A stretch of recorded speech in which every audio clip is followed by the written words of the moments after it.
So he can basically turn a pigeon into a degenerate gambler in like 2 minutes. He'll give A pigeon? A pigeon, dude. He'll give them, yeah. I said That the same sounds thing. cruel. I said the same thing when I was talking to him. Isn't life hard enough as a pigeon? Yeah. He'll get pigeons who, they live in these cages, and he'll give them the option to play a game where every other peck, they get, say, 15 units of food. So peck, no food. Peck, 15 units of food. But then they have an option to play a second game. And this second game is very much a gambling game in that they get food about every fifth peck, but it's random, right? So you could go peck, peck, food, peck, peck. The next one could be food, peck, peck, peck, peck, right? So it's just kind of like a slot machine. Mm-hmm. And they get more food playing the gambling game. They get 20 units.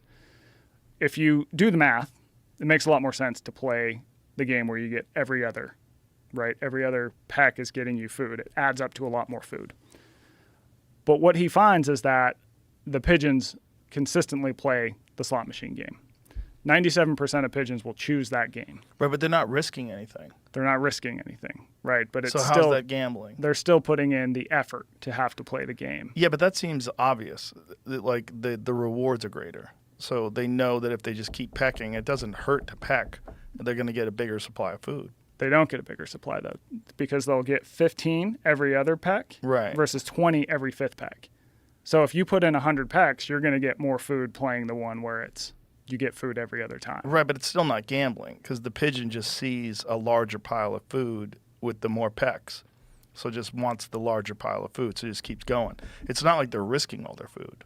Right. So I don't think it's a gambling thing. Well, the larger pile of food comes from the predictable rewards.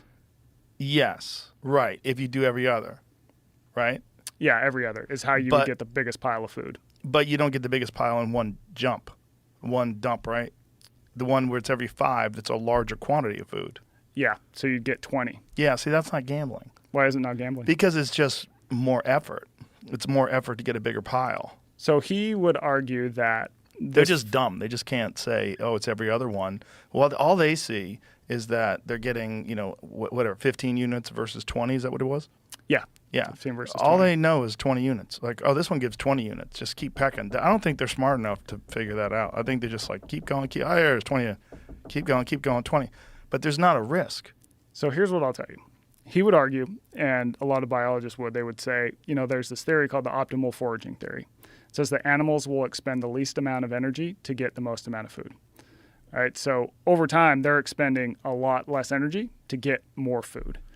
And so here's where it gets interesting, though, is that to sort of bring it back to why do people fall into this, why would someone bet their entire fortune on a roulette wheel or whatever, is that when he will put pigeons in a sort of wild environment, so where he keeps them is in these pigeon cages where they kind of live alone. It's a basic cage.